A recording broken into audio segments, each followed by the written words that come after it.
Welcome back, everyone, to another episode of Silver Cosmo Movie Reviews. Yes. Here we go. All right, we will be discussing the Tim Burton classics, The Batman and Batman Returns. So it's not The Batman. Just Batman. Just Batman. And Batman Returns, to not confuse the audience. Yeah. All right. Hey guys, traveling this vast galaxy while looking at my glass reflection. It's time to review. I'm Chris with a K. And straight from the Fortress of Solitude is the off-brand Superman, Marquez Christopher Eason. I keep it simple. It's your host, Carlos. I don't need jubilant words, validating all this. I just keep it classy. Okay. Thank you guys for tuning in. Let's go ahead and give a quick pause and thank our following sponsors. Hey guys, it's Chris with a K coming at you to let you know about a couple of my favorite podcasts, Silver Cosmos Movie Review and Wichita Vice. Join us in Silver Cosmos as we go in-depth analysis and galaxy-expanding reviews, and also Wichita Vice as we dig deep into all of our favorite comic book and sci-fi characters and storylines. Again, that's Silver Cosmos Movie Review and Wichita Vice. All right, welcome back. So, we're going to talk about Batman. It hit the screens in 1989. Yeah. We're gonna follow in depth a little bit about the movies, and we're gonna talk about why it's worth watching. This is before the new generation. They're watching the Batman. You know, when you have some free time, or you're just at home, you're just trying to find a classic. We're gonna go ahead and talk about it and say why we should suggest that you watch Batman and Batman Returns. Yeah. So let's go ahead and dive into it. Chris, Batman, Yes. starring Michael Keaton and Jack Nicholson. Oh, It was man. directed by this guy that he made phenomenal movies. Yeah. And we'll be doing quite an extension on a lot of his movies. So the legend, Tim Burton. Tim Burton, known in this time, has done Edward Scissorhands. Yeah. Let's name off some movies. Beetlejuice? Beetlejuice. Nightmare Before Christmas? Mhm. Was Yeah. that? Yeah, yeah. I don't know if he had done that yet. Or No. Sweeney Todd. Yeah. But he hadn't done it yet. But yeah, these are all movies. Tim Burton. Well, yes. So Tim Burton. I mean, and I think Tim Burton, his handprint is obviously all over both movies, and he creates these amazing just the ambiance, the world that the setting is in is just as much a character as any of the other actual characters. The first one, Batman, I always reference it, Batman. Parentheses 1989 is how you'll see it on the web and stuff. But Batman 1989, I think to have such a big, comic book movies weren't really a thing then. You'd had Superman, the Christopher Reeve Superman was really the only thing that stood out at all. And so for them to go in with a Batman, and then you get a director like Tim Burton, and you get a guy like Jack freaking Nicholson to play the Joker. Yeah. I mean, and you need that big of a guy to play that big of a character. And Michael Keaton was really, and he was considered just a comedian. All of his stuff before then was very comedic in nature. You have the Mr. Mom. Yeah. That one was very, fun. very that much was a funny show. Yeah. And so there's this big transition of, wow, you've got a comedy guy in this action role, and he's not comedic at all. No. In his Batman character, he's very brooding, I would say, but he's got such facial characteristics. He's got very peaked eyebrows, and so when he flashes an eye over at Vicky Vale when she's trying to look at him in the car, and there's a really cool scene. It's towards the end where they just catch his face, like as he's looking up, and it's just like a moonlight spot you can kind of see his cowl, but it's really just about his eyes in that glare. And so, and obviously 1989 special effects were still limited. Everything's models. Yeah. You can almost kind of see like, oh, look, they flew the little Batwing through the city streets and you could see it like shooting down, crashing. I'm pretty sure that was a Matchbox car right there. Yeah. But you got to give it like this. So the thing is, Tim Burton, he's a genius, and what happened was in this time he kept his eye on Michael Keaton, and this was his role to give. I mean, thank goodness. I thought they were going to go for like someone like Nicolas Cage or something like around those lines. Yeah. But here's the thing. And back then, I mean, you could have seen like them go. You know, this is a big action movie, so pick the big action stars of the late '80s. You've got Sylvester Stallone, Oh, no. Schwarzenegger, No, please, no. Jean-Claude Van Damme, all these weird accent people. Yeah. No. But I also, I mean, one of the things I thought that Tim Burton did with this movie is he didn't like, oh, I've got to tell a big backstory with Batman. He was just like, everybody knows who Batman is. Yeah. Like, let's just get on with the story.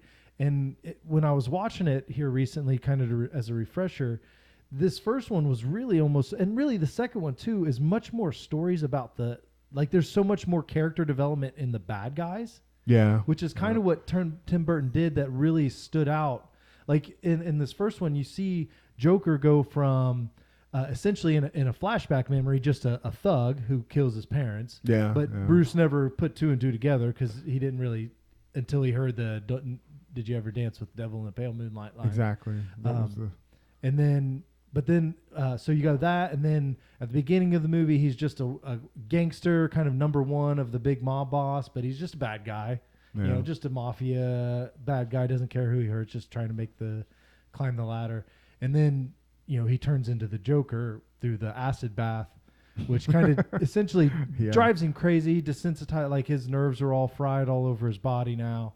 And so that, I think, just drives him crazy. So you take a bad guy and just turn him crazy is what this one went through. And there was Jack Nicholson just, wow. Yeah. And you got to give the guy screen time because he is so magnificent with this. Every line is like, oh, I'm going to remember that line. Like, if you're going to go with a smile. Yeah. And that brings me, that's one of my favorite, that is my favorite Joker. I know when people talk about the Joker, you immediately think of Heath Ledger's portrayal, but Jack Nicholson, to me, no one has ever topped that.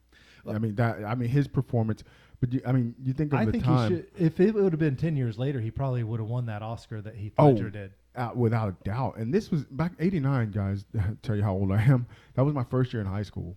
You know, I was just getting my learner's permit. Right.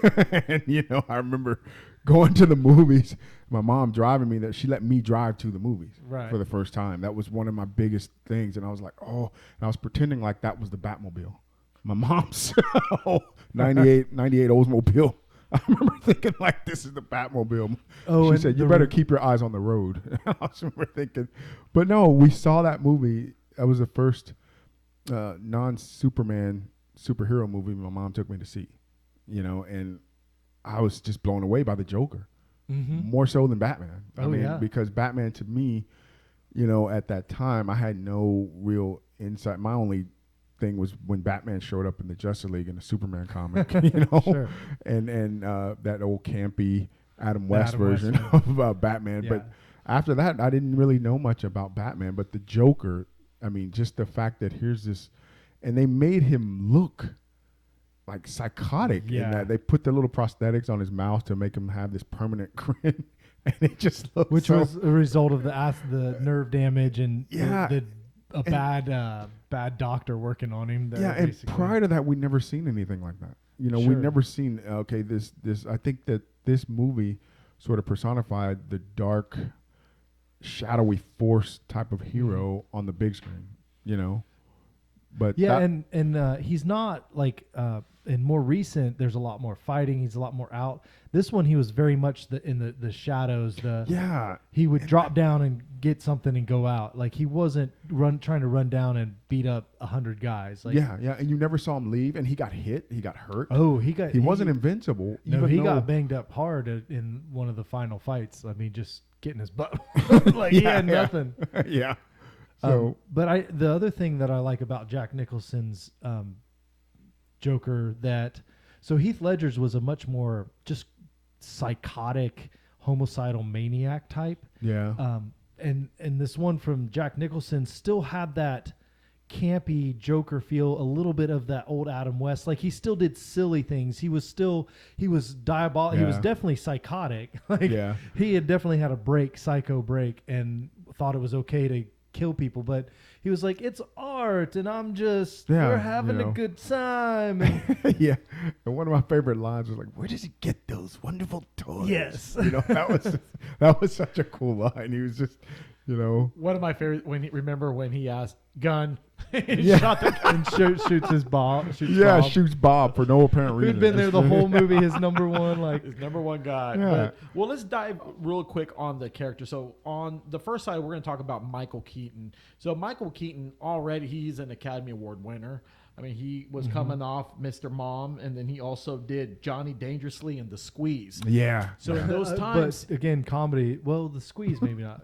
Johnny Dangerously definitely was. It was, but I love that movie. It's so silly though. So Michael Keaton was kind of at bay for a while, and then so when Warner Brothers got the green light, hey, we need to go ahead, since Superman was a success with Richard Donner and Christopher Reeves for Superman, they had to get Batman up and going. Mm-hmm. Now, we know already the Adam West. Now, for the audience that are younger, like, who's Adam West? Because this could happen. Sure. This could happen. Adam West was back in the day Batman. That was the funny wham. 60s? Yeah.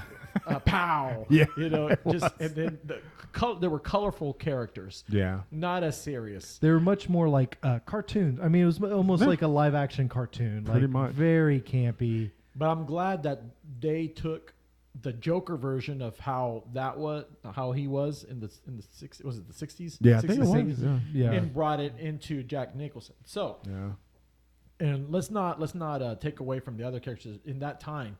You had also Kim Basinger, Yeah. Vicky Vale. Vicky Vale. and So as I was watching it, and I remembered the Prince song that takes a lot of that he sampled a lot of little tidbits of the movie in there, and Vicky Vale's scream.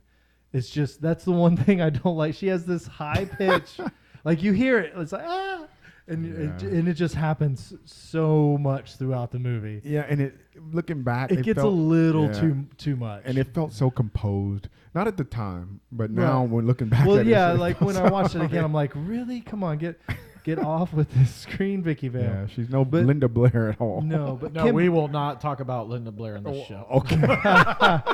No. I mean, Kim Basinger, obviously a starlet, just amazing lady that at the time, late 80s, early 90s, she was kind of probably her heyday for sure. Yeah. I would think so, at least. I mean, she's never stopped working, I'm sure. No. But that was definitely when she was, I would say, at her biggest. At least for me, I had a poster of Vicky Vale on my bedroom door. But she was, I mean, it was fun. It was interesting to see because, Batman, and I think she might be the only character that he's openly led into the Batcave and said that he loved. And that was in this movie, in Batman 89, where she just, like, Alfred just is like, he brought her just into walks Batman. her. He's like, what? Bruce is sitting there trying to figure out this massive problem, or he messed up, or something right there, the scene before, and then she walks. Oh no, he had been shot by the Joker, and it penetrated his armor. Well, he had bruised him. No, I think it was when they were in the. Yeah, it was when they were in her apartment. Yeah. Something. And he took the little serving tray under his shirt because he knew that he was Joker going to do was something. gonna So get he crazy. took the pan, the little tray, and That's he put right. it in, And he then gets shot in the chest. He took the fire poker, and by the time Yeah. by the time Joker and them leave, and she goes back to look at him, he's gone. Yeah. And she's all mad, and she had already kind of figured out that he was Batman. Yeah. Once she had figured out about his parents, I think. Yeah, but Alfred just bringing her into the Batcave, yeah. I thought that was kind of because he was about. hey, the wait. reason Bruce Wayne was at the apartment was because Alfred had kind of convinced him to tell her. Yeah. But he didn't. And Alfred's like, "Come on down, man. We'll show you." Breach my security. So. And that on was top an of that, odd part, but Michael Keaton was well deserved on the role. Yeah, so he on was. on the flip side, you got also a powerhouse actor in Jack Nicholson. He was already for the role. Tim Burton was very adamant. He had already won. He wanted Jack Nicholson. Nicholson, and we already know Jack Nicholson already had that persona with The Shining. Exactly. I was Yep. So he's already go got that high. crazy. He's already got high caliber going in. One Flew Over the Cuckoo's Nest.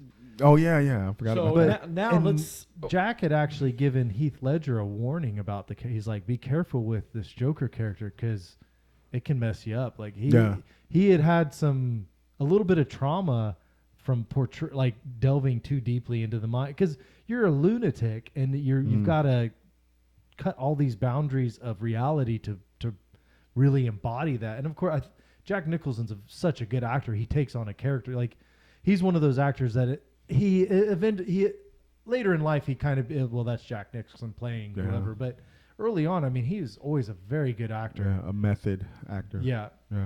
But you've also got, so aside from of course these big three main guys, some of my favorite characters from it.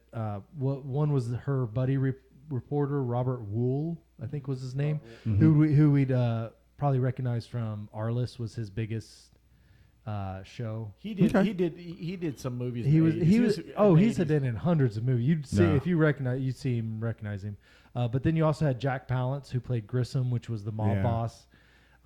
Great portrayal by Jack Palance, just a very strong guy that doesn't expect anything to happen for anything he does. And didn't at one time they have Billy D. Williams playing Harvey Dent? He was, in this one. Yeah. Because I was just asking Carlos about the Batman Returns, which I haven't gotten we to will, see. And we will dive into. We're about to get into shortly. Okay. But here's the thing with Billy D. Williams. With Billy D. Williams, when he got casted to be Harvey Dent, he loved his role, and to come off a crappy movie called Nighthawk with Sylvester Stallone. That movie was a flop. So when he got this persona role, I mean, come on, he just did a couple years. I think it was 5 years ago when he was in Empire Strikes Back. Yeah. He knew already, okay, yep, I'm about to be in another Star Wars movie, The Return of the Jedi. So in the meantime, he took on Batman, and it was just great. Unfortunately, we'll talk about it in the Batman Returns. It was all about the script. And what happened was on that script, the fellas that were in charge of the script, when they did this first Batman, they kept it simple. It was Batman versus Joker. The tone of the movie was dark.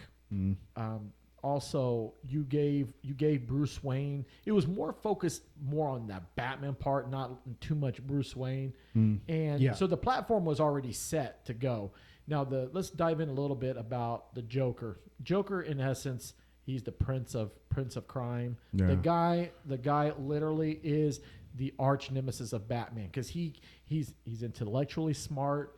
He has no boundaries. So he can break them, and he knows that Batman is bound by that code of ethics of not killing anybody, not doing anything out of those lines, while the Joker's like, I'll do whatever. It doesn't matter. But in this movie, Tim Burton did a good job with Jack Nicholson, and he was fit for this role. And when you discussed about the Joker, you analyze all the Jokers, you can't it's kind of comparing apples and oranges. It's difficult because in that time, in the 80s, that was great. I've given a chance for, what was that joke in, I forgot his name. Heath Ledger. Yeah. Of course, that Joker was great, but that's a different style of Joker. We're not going to talk about Jared Leto's Joker, not the first Suicide Squad. That one was just beyond corny, and I didn't like that. But that's a story for another day. But when I think of the Joker, honestly, straight up, because I'm a child of the 80s, and it's going to always be Jack Nicholson. That's just... Yeah. He was just the standard there. And for the guy to get this role, in royalties, Jack Nicholson got paid very well. Oh, yeah. Very well. Oh, and he deserved And this movie made well over $400 million at the box office. It did well. Back in the 80s. Yeah. It was a big sell. And I like what you're saying about the Joker. And one thing I noticed was that Tim Burton kind of teased him after Joker was dropped in the acid. Mm-hmm. He showed him almost 3 times basically before actually showing him. So you have shortly you see his hand come up out of the acid. You're like, oh, that shows he's alive. And then you see him in the chair getting his bandages off. Yeah. And you just see him from back, and he breaks the mirror and is laughing and goes off. You don't see his face though. And then you see him come to kill Grissom, and he's still in the shadows the whole time. And then he kind of steps out a little bit. and then you see, you know, there's like a big reveal. There was so much that Tim Burton did with this that was amazing. Like they didn't bring in even the Batmobile until over halfway through the movie, like over an hour in, and you're like, so there's this whole anticipation. Oh, when's the Batmobile? When's the Batmobile? You know what I mean? Yeah. And there's some of his shots, you know, with the Batwing, when like that's one of my coolest scenes ever in any movie. After he releases the balloons from the parade, he takes the gas balloons, you know, and releases them with the Batwing, and then he shoots up into the full moon and sits there, and it makes the bat symbol, and then he comes down. Yeah, that was pretty cool. I was just like, oh yes. It's like a scene when you mentioned about the Joker where he got the gadgets. Tim Burton did a great job giving Batman the utilities for him to look, especially with the detailing. I still feel that maybe with the belt he could have done a little bit more. Yeah, which I thought he kind of does a little more when Batman Returns. Batman Returns. He starts adding a little more of the gadgets and now here's the thing in this movie overall. I mean, you take a Batmobile. It's still my favorite Batmobile out of all. I think it's the coolest too. You take a Corvette. You take a Corvette based model and you use an Impala chassis to make it look longer. Mm-hmm. And so when Tim Burton put it all together. And there you go with the Batmobile. That was just amazing. Well, and the big rocket outboost out of the back. Like, I just like when the guns come up, those machine guns. Yeah, and especially when they go to when they go to the plant and he drops that little bomb, like he just starts driving off. That was one of my favorite scenes of Batman, because then the Joker in that little cheap little helicopter. Remember, that's guys, the scene when they do the deal just on his face, because he sees the Joker driving off. Yeah, and he's just like, oh. If you see a car now these days driving and it's all purple. Yeah. No offense to the people who have purple cars. You got a different taste. Yeah. But we'll leave it at it. Yeah. Let's just. We're going to leave it at that. But let's look at the chemistry here. Yes, Vicky Vale, they put a lot of emphasis on her as well. And we know that the fact is that Batman, well, you know, Bruce Wayne has a crush on her. We also see that the Joker, his end game is to just tear Gotham apart, make him rule there. We now know that in that time, Tim Burton, he brought in. I mean, they won Academy Awards for the sound effects. This is what they're watching. It's a lot of their production and stuff. The technical side, they did win Academy Awards, but again, like I think because superhero movies were not really a thing yet. If it had happened, 15 years later, like the Dark Knight trilogy did, I think he would have probably won. I think at least Jack would have won a supporting actor. Yeah, for that for sure. Yeah. Which I still think he was the more of even a.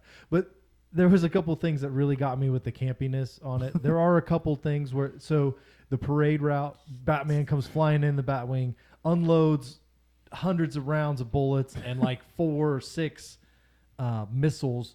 And Joker's just standing there, and pulls out this gun, a revolver, a long, with a 4-foot barrel, and shoots down the Batwing. One shot takes down the Batwing. Like he's just good like that. What? Yeah, okay, yeah, that was kind of like my. When I was younger, I got mad. I said they destroyed the Batwing. Yeah, that what one in the was world? Yeah, that was kind of like, okay, wait a minute. And I don't want to harp on it because it wasn't that time, but the fighting scenes are they're not great. Well, it's okay. It's different for sure. I think what happened was I think the stages of the fight, especially did you notice when they were going up the tower, you'll see a scene where he's fighting this big guy. I mean, he's beating Batman pretty well. Oh yeah, he's just a brute. He's just a brute. Yeah, and he throws Batman throws him. Then he does his little leg. I don't know. Toss. Well, the guy throws Batman. The guy tries to throw Batman over the belfry, and he does. But Batman holds on to a deal, and the guy looks to see if he's dead. Then he grabs him by the head with his feet, hits him on the bell. He's trying to be Mortal Kombat here. Hits him on the head, hits his head into the bell, and then pulls him on down. I like when he fights that ninja. We were just talking about the ninja part. I mean, that was actually a pretty decent scene. There was a lot of coordination there. And then the 2 swords. The guy with the 2 swords. Yeah, that guy. Okay, yeah. He blocked him. He blocked one with his foot. He blocks him. Yeah, he uses his arm deals. But here's the thing. Here's the thing. Towards the end, the climatic scene when Batman and Joker face each other off, I liked more of the interaction. When he pulled out when Joker pulled out his glasses. Wouldn't it hit a guy with glasses? All right, plop. Yeah, but it was a great movie. It was. Look at it from the soundtrack point of view, I mean, the staff did not the staff. Danny I call them Elfman. Staff. What they did was the studios and they brought in. Go ahead, say what was it? Danny Elfman. So when they approached Prince, Composer. this is amazing because when they approached Prince, they said, "Hey Prince, we want you to be a part of the soundtrack." As always, phenomenal artist. You know, I'm a Prince fan. I like Prince. Yeah. When he did his songs there, especially the one for Vicky Vale. Yeah. There's a song that he also did. Bat Dance. The Bat Dance. But here's a one it's called Scandalous. It sounds cheesy now, but when you listen to it, it's not bad. Yeah. I mean, that song was supposed to represent Vicky Vale in the sense of her, because you see how she was doing. She was just trying to corner Batman. Like, hey, come on, she was Batman. being the investigative reporter. But then you see that later on when they try to do that with Nicole Kidman's character, Dr. What was her name in that Chase. Batman Forever? Chase. Forever. Yeah. We'll get to those. Yeah. That'll be on another segment. Yeah, I was gonna say once they switched. That'll be a very short episode. That's where you got "Kiss from a Rose" by Seal. Yeah, that was a great song. I love that. That was good. Yeah. So now that we've kind of touched point gotten on the through that one, Batman, for the audience, just understand this is something. If you're for the people that are young age, when you're watching this movie, it's going to come off corny. We understand that. You might be entertained, you might not. But here's the thing: look at it like this from a point of the movie. You gotta play with the cards that you're dealt with, and that's what you have there. And Tim Burton did a great job using all that, and also everything that was in place. The vehicles, the script could have been better, but now that you understand it, Chris nailed it right on the dot. They were just trying to get to the point. Like, okay, here, this is what's going on. So what we're gonna do is, going forward, we're going to talk about the sequel to this movie, and it came out also in the summer, and we're going to talk about Batman Returns. But before then, let's take a quick pause and thank our following sponsors. Hey guys, it's your pal Chris with a K, and do phrases like 1040, W4, 1099, AGI, or Schedule B send chills down your back like they do to me? Well, contact our friend Teresa over at TV's Tax Service. She's got all the know-how to help you with your taxes. Go see her at 12605 East Lincoln Court, 67207 Wichita, Kansas, or give her a call at 316-618-8866. All right, so after the success of the first Batman, they decided, hey, let's make another movie. Now, but before we dive in on that, here's the thing. Tim Burton didn't want to do it again, you guys. He didn't want to do it. Well, nope. I mean, when you see that first one, he definitely kind of put a bow on everything. He even has like Batman at the end. Batman is retired, but if we ever need him, he's there if we need him. But crime is gone now. Yeah. But no, it doesn't work that way. But here's the thing. So Tim Burton, they enticed him to come back. But he had more of a say in this one because they did not want to lose him. Sure. They did not want to lose. They said, come on, you got to do this. You have to do this. He goes, okay, well, in the meantime, I'm going to do something else. And he did Edward Scissorhands. Yeah. And so that's another of those movies we'll talk about later on. So then here we are. So Michael Keaton comes back. So we have him. Yay. So who's going to be the next characters? So there they go. Their writers first was trying to switch it up. They tried to bring in Robin at the time. They were trying to bring back Vicky Vale, but it just in the script did not work. So then Tim Burton he brought in another writer, and he says, we need to introduce Penguin, and let's do Catwoman. So two of the other, I would say, main. A lot of this, I think, was maybe Tim Burton did watched a lot of the Batman TV show as a kid, because these are the three biggest villains, really. And then you have the Riddler would be the only other one from that show. The Joker obviously was big. Penguin was very big in that show, very prominent with his umbrella and little. What was his name? Burgess Meredith, right? Yeah, Burgess. that played that, and then you have what's her name that played the Catwoman in that, Julie. Michelle Pfeiffer. No, I mean in the old one. The old one. Anyway, I always, when I think of that old one, I think of those four: the Joker, Penguin, Catwoman, and the Riddler from that old series. And so I think Eartha Kitt played her for a while. Yeah. Eartha Kitt and Julie Newmar, I think, was the other. Yeah. Okay. Anyway, So I think that's why he was trying to get back into. I have it. That's why he brings Joker as obviously the main first one. So real quick on a quick note there. So yes, Lee Merriweather played Catwoman. Julie Newmar, Eartha Kitt. Those were all Catwomen. Okay. Catwomen. I can say it like that. Yeah. But overall, here's a deal. Another track on that. So once the script was done. So they had to change the theme. It was originally first in the '89 version. It was back in Pinewood Studios in England, and so what Tim Burton wanted to do was change kind of a little bit of the scenery, show a little bit more, and so they brought it back to the studios of Warner Brothers, and that was set. But here's the kicker.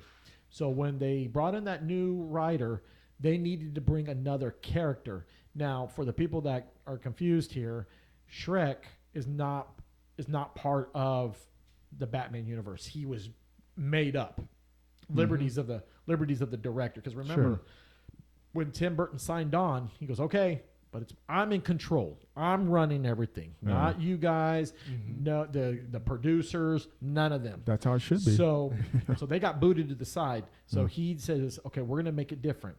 Now let's just dive into the characters here. So we see that again, Michael Keaton reprises his role. Yep. Alfred reprises his role. Commissioner Gordon comes back, but we do not have, like I said, we don't have Harvey Dent. Billy D. Williams was not brought back, which he wanted to come back. He wanted to be in the sequel. They just couldn't fit him in the schedule to get him in. But this time he was already wrapping up a Return of the Jedi. And so he didn't make it in. Vicky Vale didn't come back either. So they probably had to do that because they were bringing in Catwoman, though. Because Selena Kyle becomes the love interest. And Catwoman is a long-term kind of love for Batman interest for Batman. So that makes sense that they couldn't. But who knows? Who knows? We got to dive in a little bit on that on another day. We'll figure out how that went out, or that's for the audience. That's their homework to do. But that's right. So here's the thing. Here's a neat fact that I learned here. So Catwoman was already a go. They wanted her to be in this next one. Now, for the auditionings, Tim Burton was trying to find her Catwoman. The one that stood out that wanted that role really bad was the actress. They had an actress there, but she was pregnant. And the problem was you can't get her. You can't have a pregnant woman in a Catwoman suit. That's not going to work really well. Annette Bening. So she couldn't do it. So then Sean Young petitioned that she wanted to be in this movie.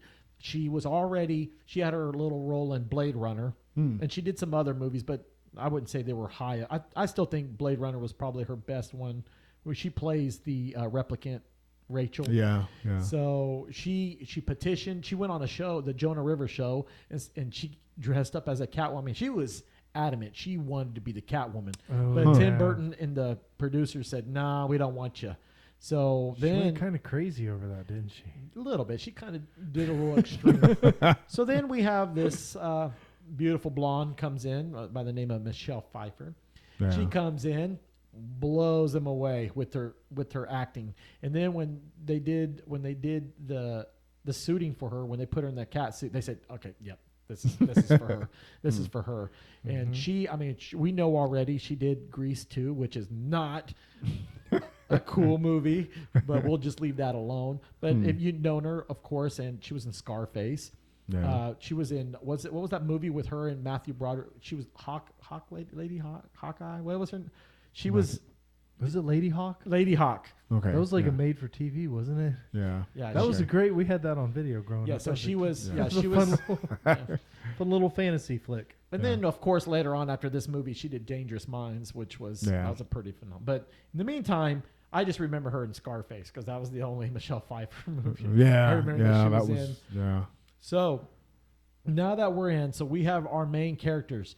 Now the Penguin, that's just Danny DeVito just rocked it. Oh yeah, Danny DeVito nailed that. Perfect that casting. Was fantastic. He was amazing, and the prosthetics, the way they modernized him, I thought that was fantastic. You know? I like that kind of penguin. Yeah. I don't like a sophisticated penguin. In the new movie, the Batman, I like that penguin. That's not bad. That's okay. More of a gangster type. Yeah, that's kind of a throwback to the old. I mean, he was kind of a gangster style back in the day. I like the 90s. When I watched the Batman animated series, I remember the cartoon Penguin. He was articulate. And he had smart, flippers. Flippers. I like that this penguin actually used penguins too. Yeah. Like he had a. You call Animal Control Services if you happen to see a missile on a penguin. That's a problem. And I know this one didn't do quite as good at the box office because of the darkness that they brought on with that. I mean, the penguin story is pretty dark when you look at his parents basically throw him in the sewer. Yeah, pretty much because he was when born he's a baby because he was born deformed. Yeah, and he he grew up in the sewers, basically. Well, they received a lot of criticism. Tim Burton did for this movie because it was PG-13, which was the first. I mean, all the other stuff. The first Batman was PG, and then all the Superman movies were all PG. Yeah. And so this was the first one. And of course, if it's comic books, it must be for kids. And now kids can't go watch it because it's PG-13. And there was a lot of censorship happening back in the that was back late 80s, early 90s. Yeah, that was back when everybody was getting censored. Yeah, they wanted to put stickers and labels on everything. Yeah, that was just starting to be a thing. But it's kind of what makes this one even better than the first ones because they did allow for a little bit more darkness and craziness with Tim Burton's ideas. And I mean, I don't think they could have put the Cobblepot story out there in the first one. It's a dark story. Yeah, and he's gross. He is gross. Like that penguin is gross. And his behavior, his appearance, everything about it. Even when he's trying not to be gross, he's gross. But that was what was so cool about it, in my opinion. I think a lot of it was for the shock value. Yeah, I mean, you bring that. That's what he was for. I mean, the way his teeth looked, they looked like if he bit you, he could easily gnaw off your hand. Yeah, they were kind of pointy. Yeah, and everything about him, his eyes, he looked like a troll, basically. That's what he was, a modernized troll. Sure. He had this long pointed nose. And it's like, webbed hands, basically. Yeah, he just remember when he was eating the fish out of the bucket? Yeah, and that was the thing. And it was that one scene where the guy said, there's not a lot of reflective surfaces down in the sewer, but in other words, saying, you don't look in the mirror too often because, the guy, and he laughed. He said, well, it could be worse. My nose could be gushing blood. And then the guy was like, what do you mean? The penguin bit his nose. Oh, yeah. And his nose just squirting. And that was probably one of those censor things that got everybody. So how did you feel about Christopher Walken's character as Shrek? I didn't care for him. Yeah, I didn't know what they were trying to do there. They could have make just to be able to. What have you done different? They needed something because they had put the penguin so low. They needed some way to get him back up, and that was Shrek. I think this is just me. Maybe it's my bias for the Superman theme, but I think they were trying too hard to do a Lex Luthor type of theme with Max Shrek. I think that was what they were wanting. Because his whole thing is to take out Batman. Yeah, pretty much. I think that was just what they were trying to do. This without a lot of great reason, really. Yeah, and that last scene where he said, Bruce Wayne, why are you dressed up as Batman? And Catwoman said, because he is Batman, you idiot. Well, and Shrek had been her boss, right? Yes. Yeah. So in maybe they wanted that common enemy between. What you have to do is you have to bridge. Usually, Selena Kyle's boss was just her. She took him on and did away with him on her own before really. Now this time they kind of team up together. What Tim Burton did overall was he was trying to bridge the gap with everybody in. And the thing is, like I said, I like Christopher Walken. No, I love him. If you could go back and look at it, it's kind of like we don't really need you. We can take the story and put it with somebody else. There probably could have been a better way to make that true. And then also too, when you look at the Batman and Batman Returns, I feel like this Batman Returns was a little bit more on the comedy side. If you notice, when you see those one-liners, especially with the Penguin, I like that scene where the Penguin and Batman are talking. They're just talking. You just tell him, "Hey, I know you're slime. I know you're a bad dude. No, I'm not. No, I'm not." And then here comes Lady in Latex. What are you doing? Meow. And then boom, there goes the story. So Batman's like, "Oh crap! Now I got to go against you and you." And see, the Catwoman, the scene there, and he brought up a good point. Chris said that it was different. Yeah. There was more sensuality. You've noticed there was. Yeah. I think she had a little bit to do with. The like the part, and like I remember in the trailer when you saw the scene when she was laying down in the bed and she's just looking, and I'm looking like Mom, who is she? Because I'd seen I remember I was like, oh yeah, that's Catwoman. Okay, and then she gets on top of Batman, and I'm like, what in the world is she doing? So, but I like when she portrayed Selena Kyle. That's okay to me. The Selena Kyle version, Michelle Pfeiffer. I mean, she knocked it. She's an awesome Catwoman. But overall, I just at that movie, I just felt Christopher Walken's character was not much needed. And then also with Penguin, here's something maybe you guys can help me with. All right, so we discussed about the Batmobile. We see changes in the Batmobile in this one. That he's more versatile. He becomes the Bat missile, because he gets into the street and it breaks off and he becomes a missile itself. Then you see the Bat boat, when he was in the sewers. That was kind of neat. Yeah. But here's the thing that I didn't understand. When the Penguin had remember that yellow duck? He was riding on it. He was riding down. Yeah, he was a floater. Had wheels. Okay, so now you look at it. That's like looking at an Oscar Mayer vehicle. Right. It's kind of like, hey, I know who that is. We need to pull him over. That's Penguin. So that's another. And then remember that scene where Catwoman made Penguin upset, and so he hooked her on his umbrella, and she was flying out. Oh yeah. You could see the wires. Yeah, I know. It was okay. The editing was a little no CGI yet. Yeah, no. The wires. It's just the wires. And then did you notice when Batman when I think that was kind of cool in the trailer when he put out his wings, and then it just came and he glided. Yeah, from behind. The wings he was just carrying those. I was like, the whole time. What's he about to do? What is he about to do? So I had to go back. I went on YouTube and I went back to see the trailer. I was amazed. Because that's why at that time when Batman Returns came out, I was just, yes, finally. And then as the years go by, when you're just once in a blue moon, when you touch back up on the movie, you're just kind of like, why was I so hooked on this movie? Yeah. Okay. And then another thing, the other thing for the audience, and it's gonna come up. You're gonna ask, I want to know, how did the Penguin get the blueprints to hack the Batmobile? That's never been happened in the comic book. And here, look at the irony. Yeah. In the animated series, the Penguin kidnaps the mechanics who built the Batmobile. I remember that. Yeah, so that's how they got it. But in this one, they don't display it. You just see this big old clowns and a bunch of these people getting together. He's got penguins. They can go anywhere. Transmitter device on the bottom of the Batmobile that hacked the signal. Right. That gave the signal. And that's another thing, guys, that I think a lot of people don't really touch on about these movies, the Batman and Batman Returns, was the huge marketing campaign behind the merchandise. Oh. Yeah. I mean, a lot. They made I remember my brother had every single toy. On my birthday, and I'm glad you brought this up. My dad, for my birthday, it was just a couple of days ago. I remember when I was a little child, I was young, and my dad goes, we're going to Walmart. So it's on my happy. So, I'm the king of the world. It's my birthday at the time. And so then I'm going in, and then I still remember the posters.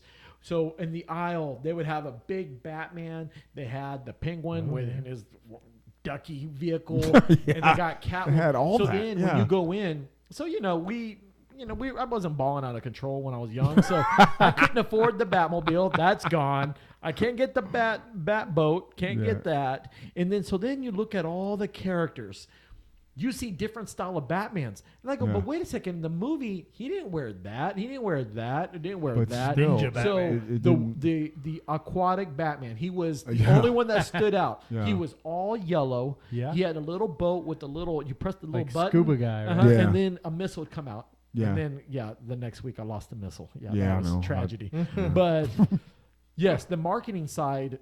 That's what helped it, man. It's just phenomenal. And especially in the animated series, I started collecting the comic books. Yeah. I started to enroll in Fox Kids. I remember when some came out.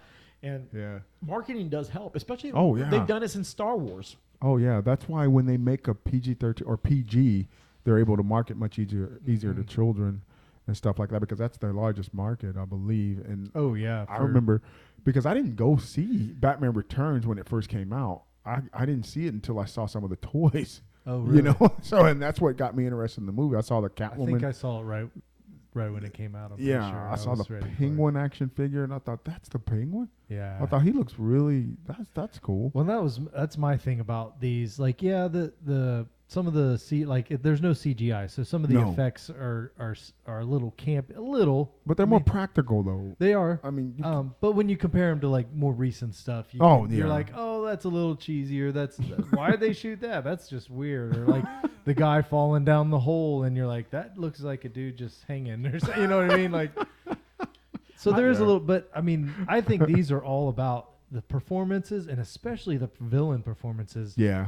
I mean, there's not too many villains that have come where Jack Nicholson and Danny DeVito and Michelle Pfeiffer went with those characters. What Tim Burton allowed that, like, that's when I look at 89, like Tim Burton had to be like, this is Jack Nicholson. He's going to do it. We're going to let him take the reins. And he's got multiple Academy Awards. We're just going to let him do his thing. And I think he did that with Danny DeVito a lot as well.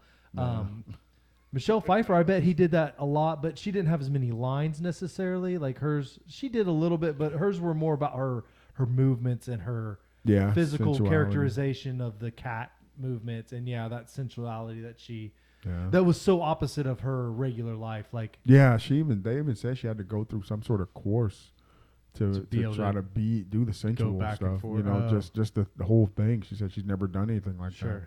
But never got on that pole. No.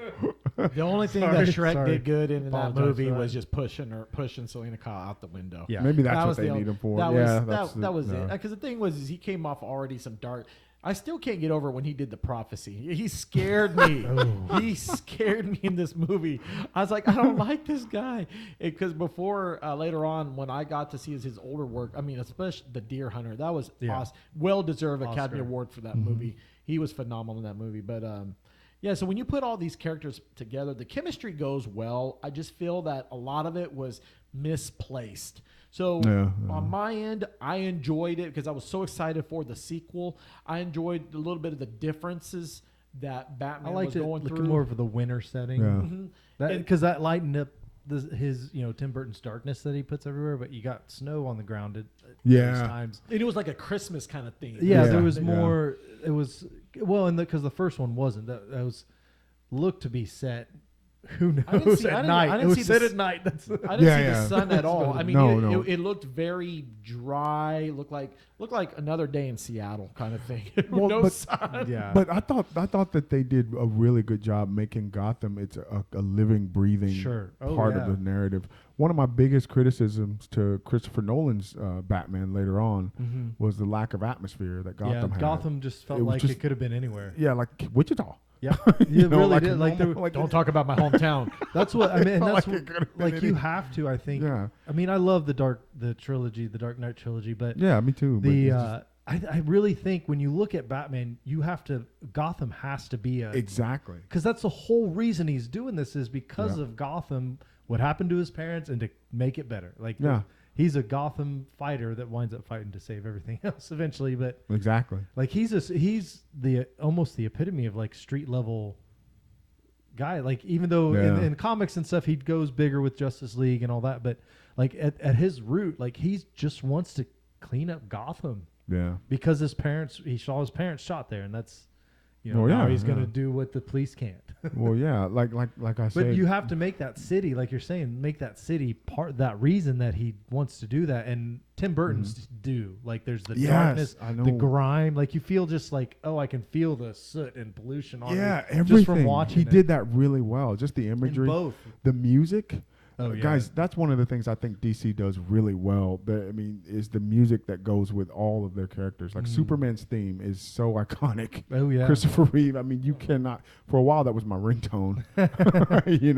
And Batman's music. Yeah. As soon as before the credits even come on, you start hearing the beginning of that song at the beginning of the movie, and you're like, this is like this is the song for Batman. It just is, like and just like Superman has his song. Like this is Batman. Even modern day, like Wonder Woman's theme, like my wife loves that. That's like when she calls me, that plays on my phone.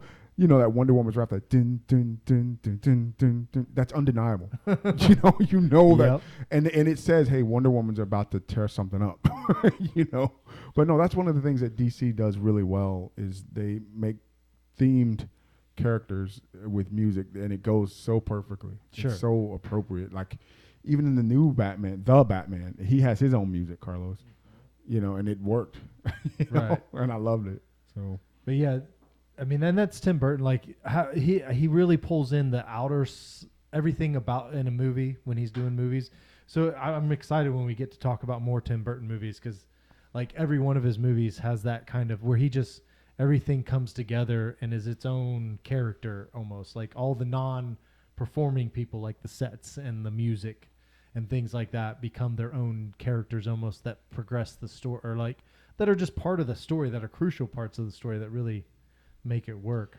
And in general, when you take both of the movies together, it's still, in my opinion, still the best one. And we'll talk about Batman Forever and Batman and Robin before we dive into the Dark Knight trilogy of Christopher Nolan.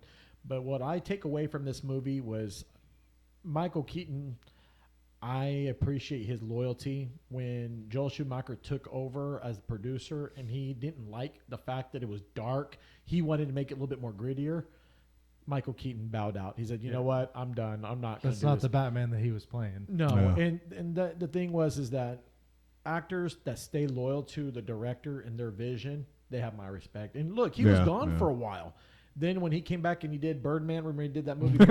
That was awesome. Yeah. And then the other guys, he was hilarious. And then when I got to see him in Spider-Man Homecoming as the Vulture, that was crazy. And he's going to be back for Morbius. Great. So Michael Keaton will always have, to me, when I look at Michael Keaton, not like another movie they don't talk a lot, One Good Cop. He had that where he was a cop. He was, whatever. But Multiplicity. That's a Multiplicity. Great one. I thought he was cool. He was funny, and that was definitely the other guys. The other guys. Yeah, that was funny. But when you look at him, majority everyone will say it's Batman. They're gonna say, I remember him in Batman. Pretty much. Look Christian Bale. When you see Christian Bale, you think of Batman. Well, and that's Michael Keaton didn't have that kind of change about his persona. Like he still was a pretty normal guy when he wasn't behind the mask. Like as Bruce Wayne, he wasn't some weird playboy, and as Batman, he tried to change his voice a little bit, a little deeper, but he didn't go like Christian Bale. Like I don't know why. Yeah, see, Christian Bale didn't do such a good job with that, in my opinion. I'm watching that. It was like he was trying. Okay, but it was like he was trying too hard. It was like, oh God, it just. That's kind of what he always does. If you look at the spectrum, he wasn't Now you can't count the 1930s. We'll save that Batman for another day. But let's just go more like Adam West. From Adam West going on over to Robert Pattinson, he wasn't as goofy as Adam West. Adam West wasn't even a funny dude. The things that he did was just funny. The show was done in a goofy way. And then if you go this now that we have Robert Pattinson, he's got this. Okay, I don't know what's the word I'm looking for. Like he's got this gothic kind of. I'm mad. I forgot to go outside for a little bit. I'm mad at the world. I just got done watching 3 reruns of Twilight. Now I'm still mad. He's got that. He's got that look. But here's the thing too. Here's my cap on this. The thing is that at the end, now when I say I got to watch how I say this. What I'm trying to personally say is, in this movie, if you're going to go in this movie looking at it, look at it for its time. Yeah. Look at the artistry that was in this movie, what was put in to make this movie happen. And that's why it's still a classic. It is one of the best Batman movies. And yes, now that you have the Dark Knight trilogy, now that you have the Batman, to me, those are apple and oranges. You cannot compare it. And if you put it on the spectrum, if you want to be that person and say, hey, well, I'm going to rate them all out, I'm going to be a betting man, say that everyone's going to still think the original Michael Keaton Batman 89 and Batman Returns was the better Batman. Yeah, I'll have to agree because of the plain and simple fact that, back then we didn't really have a frame of reference. Yeah. There were no other darker heroes at the time. You know, I mean, we really had no perception. Like, we didn't know what to expect. I know I didn't going in. I mean, I'm like, okay, I've never seen Batman like this, all black, armored. Yeah, usually, because the Adam West one was blue and dark, or gray and dark blue. yeah, and he was like brightly colored. Not very good at and it was always daytime. I just couldn't, and I couldn't. They were always climbing up the side of a building. Yeah, too. they would have a celebrity guest climbing. Yeah. I like Sammy Davis Jr. when he came out the window.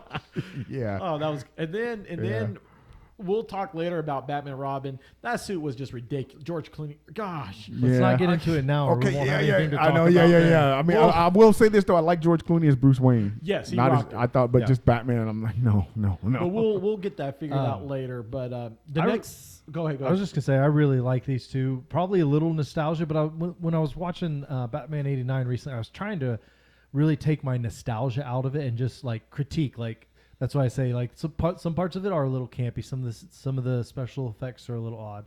So I was trying to look at it with a modern eye without having the nostalgia factor, and I think it still really holds up very well. Yeah. And especially Jack Nicholson's performance.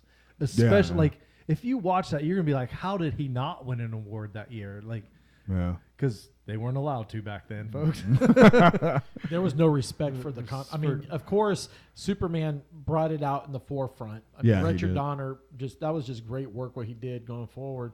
And then finally, Batman finally got its respect when, yes, now you can say the Joker with Heath Ledger. It's just because he brought in a different persona of Joker.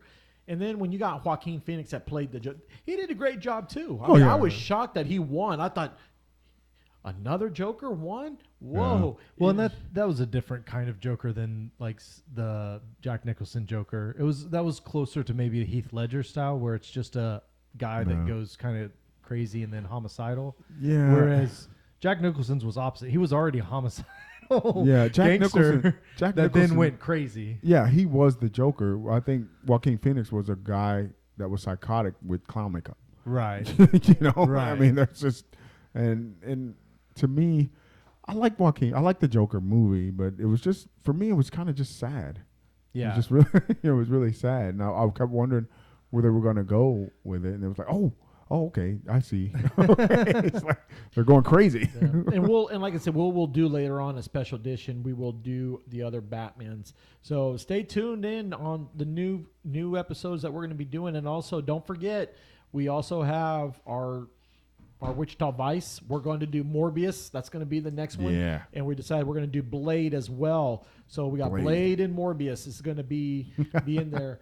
And also, the star rating. I knew. Yeah. Thank you, Chris. See, you got to help out a Sorry, little bit. sorry. Yeah. So, all right, I will do it first because I'm the one that forgot about the stars. Okay. So the stars here, I'm going to give it 4 out of 4.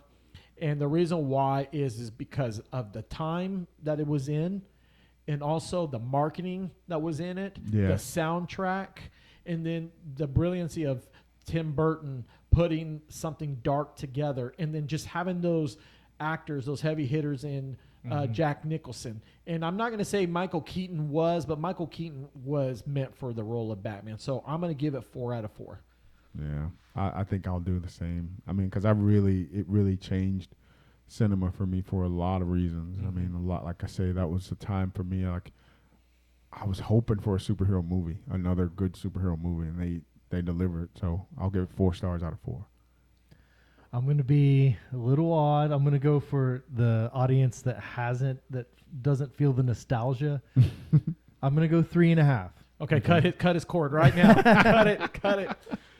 It's okay, great, well, but but if you've never seen it, if you weren't around, if you weren't in junior high school back then, which I was, I would like 4 out of 4 for me. But for the listening audience, if you're not nostalgia on it, it's probably going to be more 3.5 because there are a little bit of special effects issues, and if you look at like trivia and stuff, you'll find these little hidden hiccups and things like that. But overall, I mean, other than some special effects things, it's so good. Yeah. I mean, that's apples and oranges. If you put out of the Dark Knight trilogy, everyone pretty much is going to pick the Dark Knight out of Batman Begins and the Dark Knight Rises. But look at the difference a lot of time difference. Mm-hmm. Yeah. But overall, the Batman was the platform, the setup for the next Batman's going forward. So we have our 3.5, 4 and a 4. So we'll give it 3.75. So we'll give it 3 1/4. Just round it up to 4. Yeah. We could do the We could round round it up. Yeah. Now, now, you guys, I forgot to say, and thank you for bringing it up. So when we do the new Vice, we will do the Morbius tickets giveaway. So this is how we're going to do it, because for some reason we're not reaching out to you guys. So it would be greatly thoughtful and appreciated if you guys could really subscribe, talk to us. I want to hear from you guys.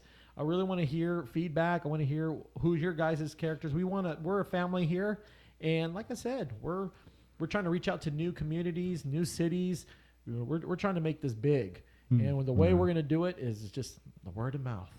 And then just being able to hear you guys out. So in this next Morbius, we're going to give the following instructions. So on the next episode, what we're going to do is give out the information, give out the time, and so that gives you an opportunity. So you guys can go to the movies, or if you're a homebody, we'll try to do is compensate it. We'll figure something out to get you in to watch it. If you're just going to wait for another movie later on, that's fine. But hey, just like and subscribe. Tune in. So I want to say thank you to everyone. I want to thank the family, the friends, thank the people behind the scenes. Thank you, Eric and Pal. Thanks so much for doing what you guys do. And we'll kind of look forward to talking to you. Yeah, I got some shout outs. My buddy Nick, he might, I've been asking him, he might hop in on us.